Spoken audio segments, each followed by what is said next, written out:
Okay, all right, let's pray, and then I'll tell you why we're looking at Moana right now, okay? Jesus, let's see. How do we talk about this? Jesus, thank you that all truth in this world is your truth, and help us to discern it even in a movie. In Jesus' name, amen. I have never, ever done a study on Disney, okay? So it's the first time ever, like where instead of doing a Bible study, because normally you come to church and you study the Bible, right? If you ever went to a church that didn't study the Bible, you would say, that's a bad church. I don't go to that church. Liz, are you okay? You seem really angry right now. But tonight, so don't crucify me or dub me a heretic yet, okay? Please wait till afterwards if you think I still am or not. But tonight we're going to do, we're not going to do Luke like we've been doing. We're going to do Moana. We're going to do Disney, okay? The same exact way we have done the book of Luke, we're going to do that with Moana. Sound like fun? Okay, so your sheet of paper, it came with, your normal sheet, has questions, okay, questions. And then I've got a little handout. This is the script of Moana, okay? So instead of the Bible, I wrote Moana. Don't worry, I paused, wrote down, typed it up, paused, wrote down. I had to go through the movie and do that in the section. So if you're not familiar with the movie Moana, it's about the Polynesian islands, kind of like Hawaii or something, and Maui is a demigod who steals the heart of Te Fiti, which is from this mountain, because he's trying to help the humans out. And what he does is he unleashes death and destruction, because he unleashes Te Kā, okay? And so, but he tried to defeat Te Kā, and he got banished to a remote island without his hook, so he couldn't transform into anything and swim off the island. So the ocean, I didn't know what it was going to do. The ocean is a character in the story. The ocean chooses this little girl named Moana to do this mission, is to take the heart of Te Fiti, this little green thing, and bring it back to where Te Fiti is and restore the heart. So that's her mission. Her grandma plays a significant role in her upbringing because Moana's people are taught not to be voyagers. They're never even, because they're trying to be safe and not go anywhere. But Moana's wants to go to the ocean. To go to the ocean. She keeps going to the ocean. Her dad keeps pulling her away. And her grandma's like, ocean, ocean. Dad's like, no, no, no. And so the death and destruction eventually finds their way to their island. And so after the grandma she dies. And Moana leaves the island when her grandma dies. Okay? Hey, come to youth group. You better have watched these things before you come to youth group. It's okay. If you haven't watched it to this point. So Moana is on a journey to restore the heart of Te Fiti, but her grandma told her she had to go find Maui. And so before this clip, she finds him, they get his hook, and now he has been teaching her, Maui, has been teaching Moana how to wayfind their way to Te Fiti where Te Kā is. Any questions? Gwen, are you good? No. Okay. So I will tell the dialogue is, see where it says, Moana says, I thought we could make it. Not the side where there's music, but the side that says, I thought we could make it. We're going to watch a couple minutes before so that Gwen and Michelle can have some context. Okay? And then I'll tell you when the dialogue starts.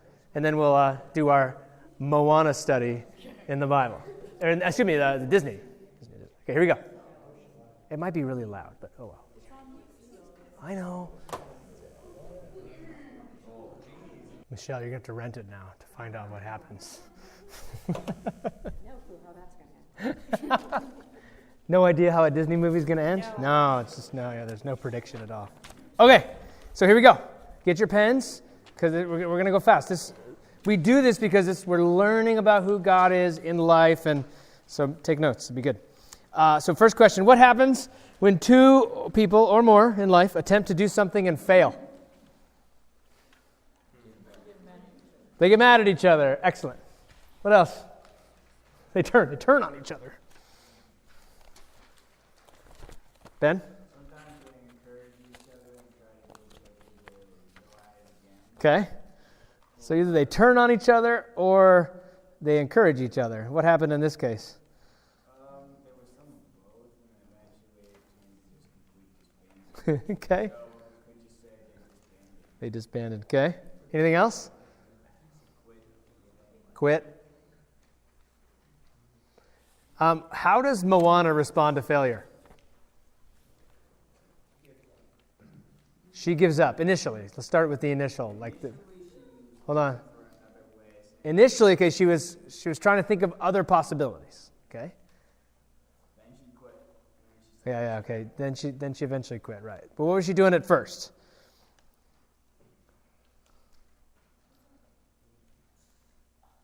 She was trying, right? That's what she told her grandma. I tried, right? So she was trying, right? We would call this person hopeful. Like, we could try again. Maybe there's another strategy we could use. This person would be the optimist. I'm sure we could win the next time. Okay? How does Maui respond to failure?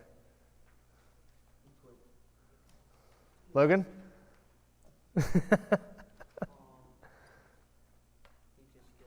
Okay? He gives up. He's resigned. He's like, the whole time, she's trying to convince him, and he's like, nope. Nope. She tries like 4 or 5 different angles, and he's like, nope. And eventually he just leaves. Okay? So these little red questions are the ones where you think about yourself. And I want to give you about 30 seconds just to think in the silence of the moment. How do you tend to respond to failure in life? Are you more like Moana, a hopeful optimist, willing to try new strategies? Or are you like Maui? Quit. You're pessimistic. You fall into despair. And Maui wanted to protect his life, didn't he? He's like, if I get hit again, it'll be the end of me. Who do you tend to be more like in failure?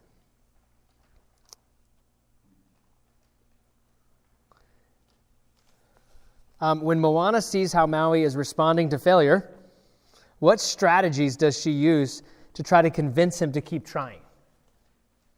What are her strategies? You got the text, you got the script in front of you, okay? What are her strategies? Guilting, okay? How does she do that, Diana? Okay, it's your fault, yes. Excellent.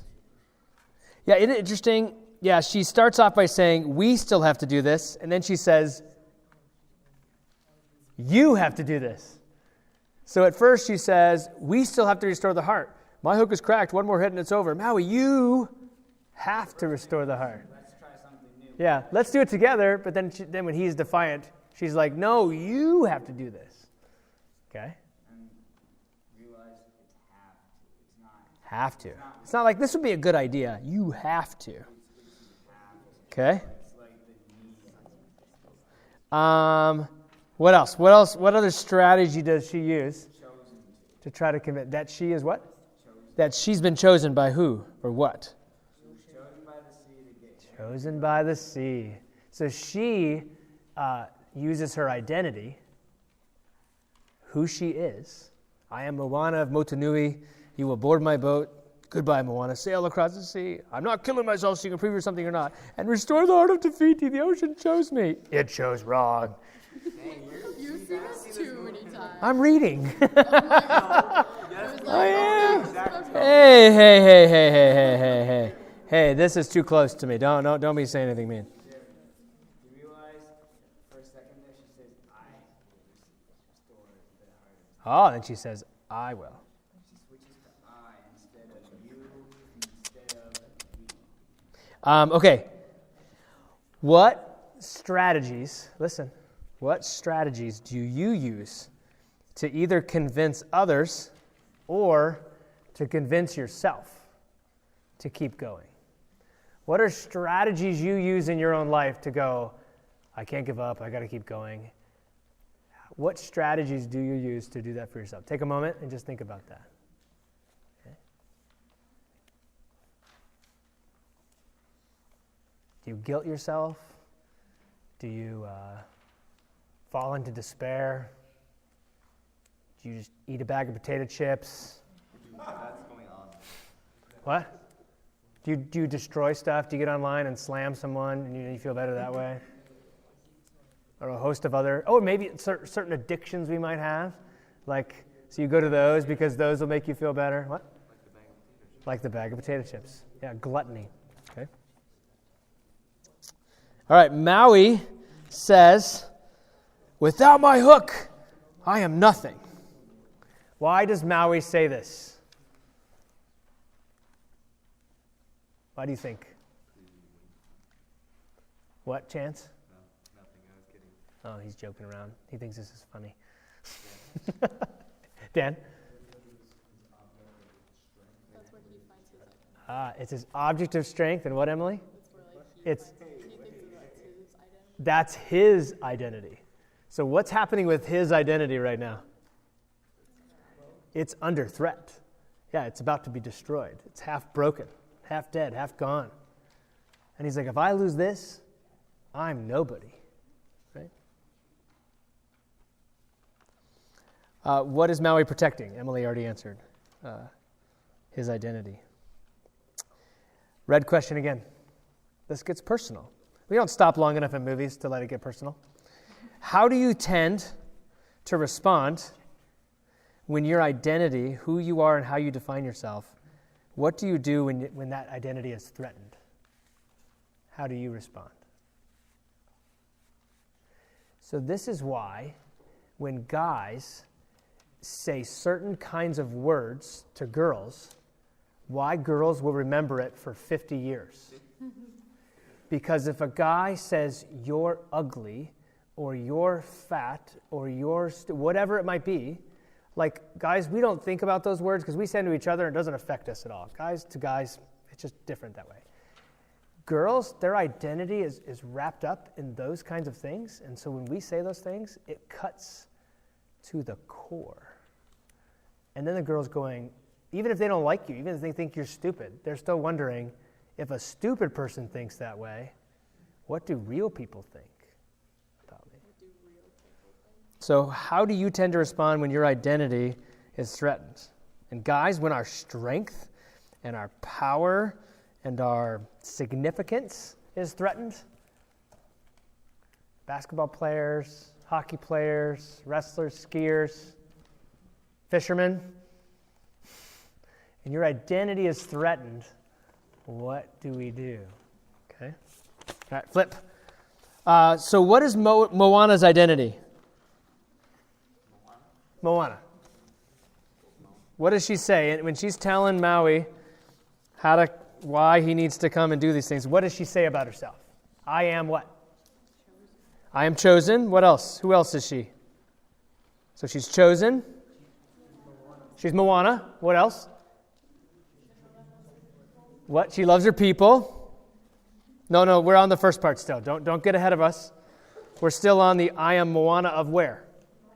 Motunui, yes. I am Jeremy Mavis of Hayward. It's part of my identity. I am Jeremy. I live in Hayward, right? Yeah. So chosen, Moana, and the place. Okay. How do you define you? How do you define your identity? Who are you? I'm really thinking about this right now because I have to make a resume. I still haven't done it yet, so that people will go, oh, who's Jeremy? I'm like, I have to write that all on a piece of paper? How do you write that? How do you write who I am? Am I what I do? I was a youth pastor at Hayward Wesleyan Church. I led youth group. So am I defined by what I do? Okay. So part of it is. Am I defined that I lived in Hayward, that I spent a few years in Portland, I lived in UP of Michigan, I lived in Oklahoma, am I defined by where I live? A little bit. Right? So how do you define yourself? If someone says, who are you, Dan? Or who are you, Josh? Or who are you, Miriam? Or who are you, Diana? How do you define yourself? Okay? All right. What does Maui attack in Moana? Her identity. And what is that identity? Which part of her identity? The chosen part. Yeah. He totally made her question what? Yeah. Whether or not she should be doing this whole thing. Yeah. So we answer the next question. Red question. Who do you think you sometimes attack? I should have said why, so that's a why question, sorry. Why do you think you sometimes attack other people's identity? Okay, so jealous, threatened. Like, yeah, revenge. Okay. Eye for an eye. Okay. How many guys attack other people's identity when you're threatened or frustrated at them or whatever? You don't just go, you're a dummy head, or I just don't like you. Like, when we're frustrated with somebody, what do? We find what they care most about, and we go where? For that pressure point. Yeah. What happens to Moana after Maui questions her identity? What does she do?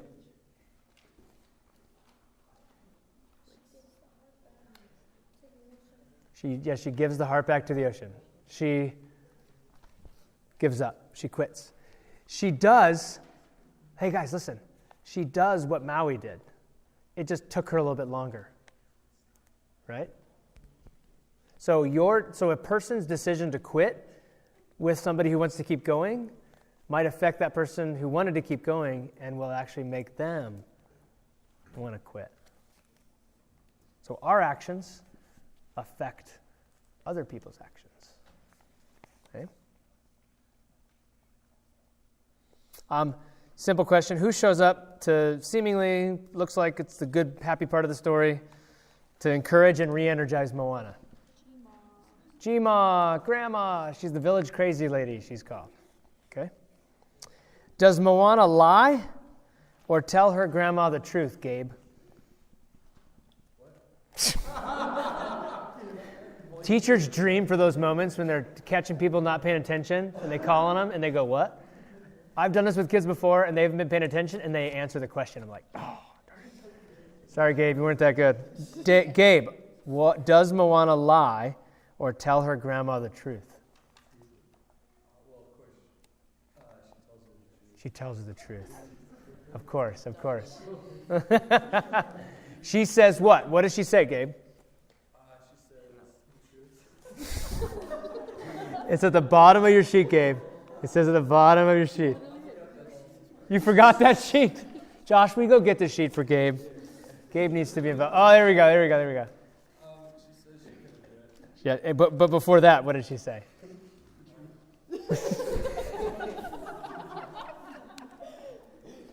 Ben, anytime you need to smack him in the head, feel free.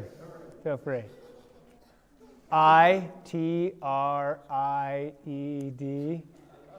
Oh, good job, Gabe. Wow. Woo! All right. Okay. All right, really important question next. Okay, listen carefully. How does her grandma respond to her? Does she chastise her? Does she correct her? Does she get angry? What is grandma's response to Moana's honest reply? She tells her what?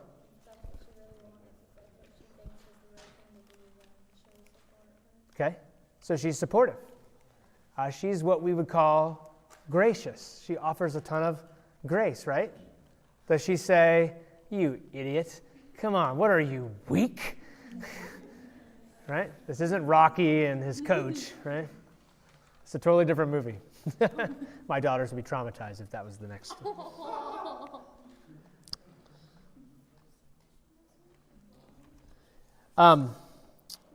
Why do you think her grandma responds this way? Like, obviously you can't fight fire with fire. Okay, don't fight fire with fire. Because she loves her granddaughter. Yes, she loves her. For sure.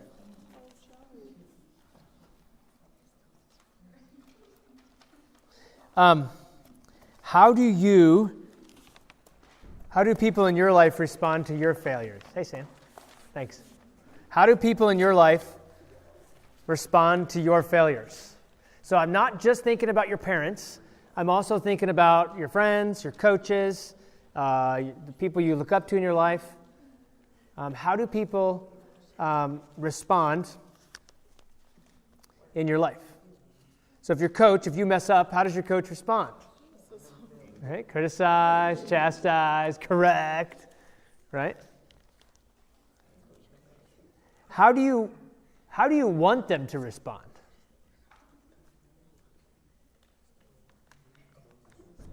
Do you sometimes feel like you deserve to get yelled at? And then when they don't, you're kind of frustrated? Just yell at me, get it over with. I feel like if you're going to be, like, criticized, like, make it constructive. Like, I know Okay. our coaches just, like, yell at you, like, what the hell are you doing? You missed that for the third time, or, like, things like that. Okay. And I'm like, okay, I understand. I missed that the third time, but, like, being on me about it just puts more pressure on. And, like, Okay. I don't know if it's always for anybody else, but if you say, oh, you missed this one, and you Yeah. missed the next one, and I keep tallies of it, and I keep telling you, that just puts, like, more and more weight on. Yeah. Yeah. Okay. All right. Moana picks up her oar, walks to the back of the boat, attempts to place the oar in the water, but stops. Why do you think she hesitated? Moana tells her grandma, I don't know. But why do you think she hesitates? What's going on inside Moana, Liz? She still has hope. So even though Maui kind of beat it down in her, it's still there, right? Okay, good. Hope is still there. What else? Why do you think she hesitates? She actually, like, has her identity, doesn't need Molly's approval. Okay. The identity is still there, so she still has hope. Her identity is still there. It's just been stepped on. Okay, Ben? Feels like if she were to leave, she'd be leaving part of her behind. So Okay. kind of like It's like something undone. leaving a loose end. Yeah, leaving a loose end. Yeah, because if you remember the story, at the beginning of the story, the death and destruction is on her island. And so if she doesn't fix this, she has no real home to go back to. Right?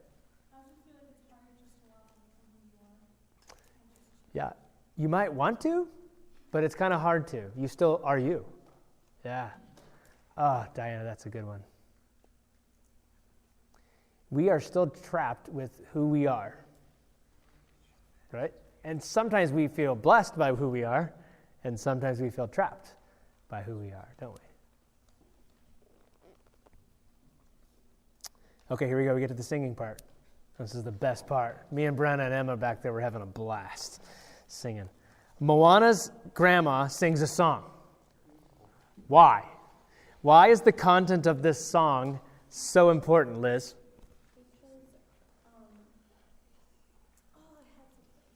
Because it's important to Moana and what was it? I had it. Because it's like she wants to do it for herself to prove to herself that she is who she thinks she is. Does that make sense? Yeah. And like she's doing it for other people and for her island too. Okay? So it's almost like her grandma's reminding her of the story. Okay? Yeah. And what better person than the person who is a part of your upbringing, who shaped and formed who you were, to now come back at a really good point in the story to remind you in the pit of despair who you really are. Okay? Never saw that coming in a Disney movie. Yeah. So here's what I wrote this. So look in your script, see the song. I know a girl from an island. She stands apart from the crowd. This is reminding Moana who she is. The next 4 lines. Sometimes the world seems against you. The journey may leave a scar, but scars. So the grandma's being honest that sometimes life leaves scars, but scars can heal and reveal what? Just where you are, who you are. So I wrote on the side, the grandma is informing what to do with adversity and suffering. Okay? And then the third section, the people you love will change you. The things you have learned will guide you.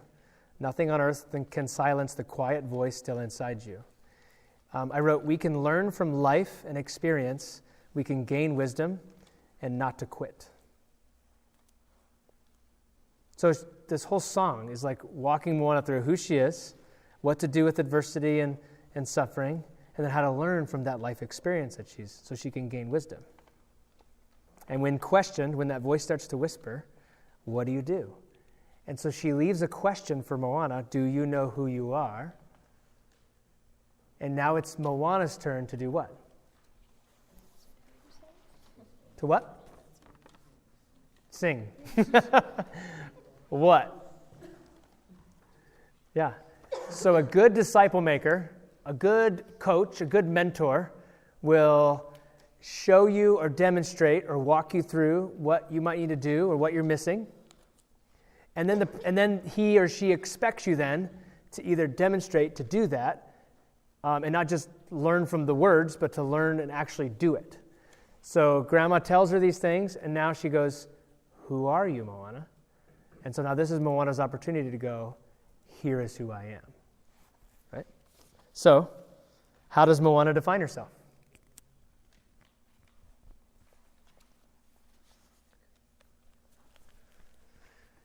The witness of Moana. How does Moana, how does she define herself? It's right there in the last bunch of song lines. Who is she? A girl who what? Loves her island. And she's a girl. Okay, she knows that. She's a girl who what? Loves her island. What else? She loves the sea. What does the sea do?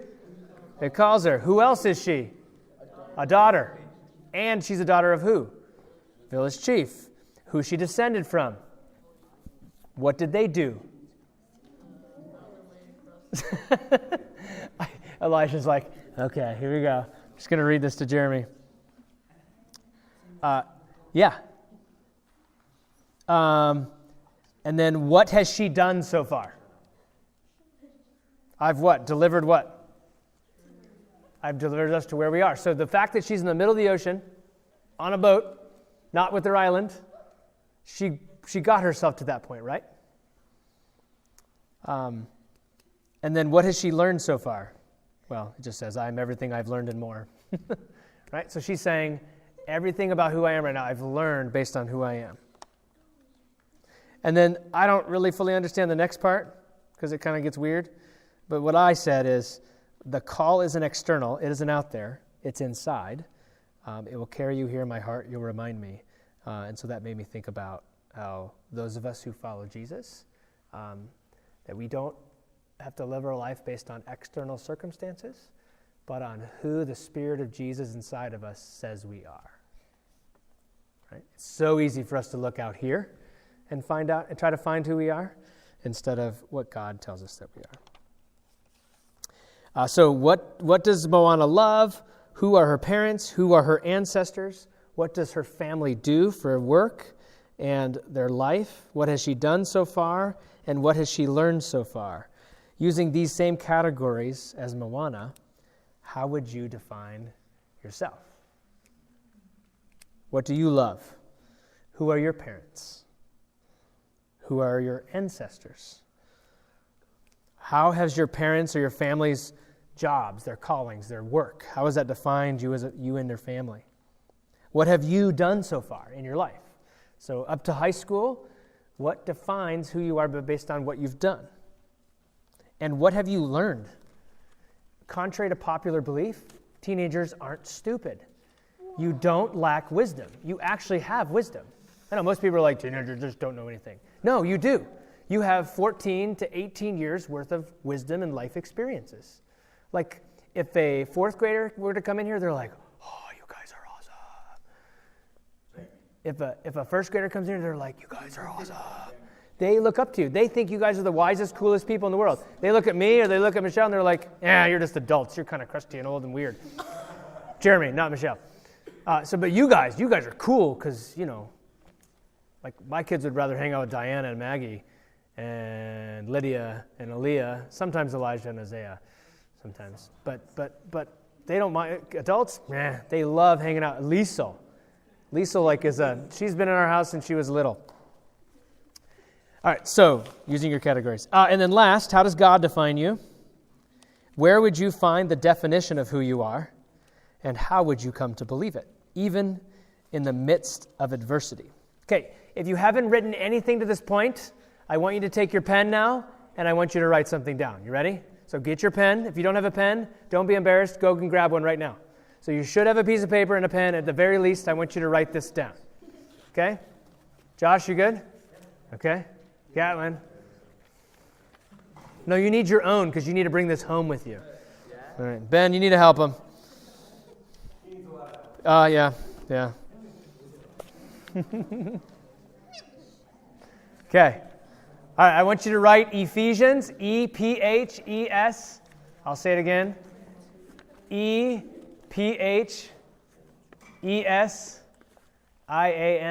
Ephesians, E-P-H-E-S-I-A-N-S, Ephesians. Okay. And here you go. Ephesians. Okay, now I'm going to give you some chapters and some verses in Ephesians. Okay. Chapter 1, 3 to 14. Chapter 2, verses 1 to 22. Chapter 3, 14 to 21. This is a prayer. Chapter 4, going right through. Chapter 4, verses 1 to 32. Chapter 5, 1 to 21. And chapter 6, 10 to 18. So 1, 3 to 14, 2, 1 to 22, 3, 14 to 21, 4, 1 to 32, 5, 1 to 21, and 6, 10 to 18. What I want you to do with that is pick one of those sections and read it this week. Okay? I recommend the earlier ones, 1, 2, 4, or 5. Probably 1 and 2 are the best. Okay? So read one of those sections and look for how God defines humans. Okay? Where would you look for God's definition of who you are? What would it take to believe it? Even in the midst of adversity. It's easy for people to believe in Jesus when they're children. Teenagers, it's harder. Adults, near impossible. What? But it is possible. Okay? And the hard part is, as soon as people become adults, their hearts develop a certain hardness that takes years of honestly looking at it. And most of the time, adults, when they get to be old, they don't want to. So when you're young and your heart is still soft, this is the time to really think through, who are you? Who does God define you? What does it take to believe it? And what does it take to believe it even in adversity? Okay? I've been doing this for years, and the statistics are sad. I've had hundreds of kids, thousands of kids almost, come through youth group that I've witnessed over the years. And the statistics are sad. And I'm not trying to be pessimistic. I'm just trying to be real and honest with you. Only a fraction of you guys will actually still believe this into adulthood and beyond. And not because you're necessarily a bad person. It's that what will often happen is your heart will just slowly drift away, and you'll allow it to get hard. You won't think all of a sudden it's hard.